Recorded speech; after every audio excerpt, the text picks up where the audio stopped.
এই ফিলিস্তিনের মসজিদ এটা হলো এক সময়ের কিবলা। সুবহানাল্লাহ বলেন। কিবলা কিবলা কিবলা হলো সর্বপ্রথম আমার রাসূল মক্কা থেকে মদিনায় গিয়েছেন। মদিনায় যাওয়ার পরে 16-17 মাস পর্যন্ত তিনি কাবাকে সামনে রেখে ফিলিস্তিনের মসজিদে আকসার দিকে ফিরে ফিরে আমার নবী কিবলা বানিয়ে নামাজ পড়েছিলেন।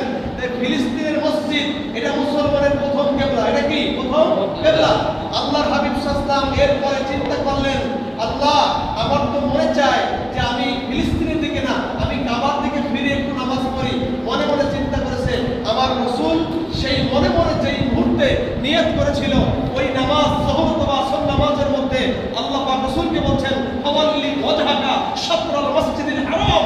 হুজুর আপনি এই মুহূর্তে নামাজের কিবলা বাইতুল মুকাদ্দাস থেকে ফিরে আপনি কাবার দিকে ফিরে যান। সুবহানাল্লাহ। মসজিদে জিল কিবলাতাইন, একটা মসজিদ দুই কিবলার মসজিদ। এই মসজিদের 2 রাকাত নামাজ যোহর অথবা আসর, এই নামাজের প্রথম 2 রাকাত আমার রাসূল ফিলিস্তিনের দিকে ফিরে পড়েছিলেন, বাকি 2 রাকাত পড়েছিলেন কাবার দিকে। সুবহানাল্লাহ। সুতরাং ফিলিস্তিনের মসজিদ এটা মুসলমানের কিবলা, এটা সম্মানিত জায়গা। যেদিকে ফেলে আপনি জানেন কাবার দিকে ফিরে কিবলার দিকে ফিরে থু থু ফেলানো মাকরুহ তাহরিমি, কিবলার দিকে ফিরে পা দিয়ে বসা এটা মাকরুহ তাহরিমি, বারবার করলে হারাম হয়। আপনি যদি ইচ্ছা করে অথবা অনিচ্ছায় যদি কাজটা করে ফেলেন আপনাকে তওবা করতে হবে। পবিত্র পশ্চিম দিকে কাবার দিকে অথবা কিবলার দিকে ফিরে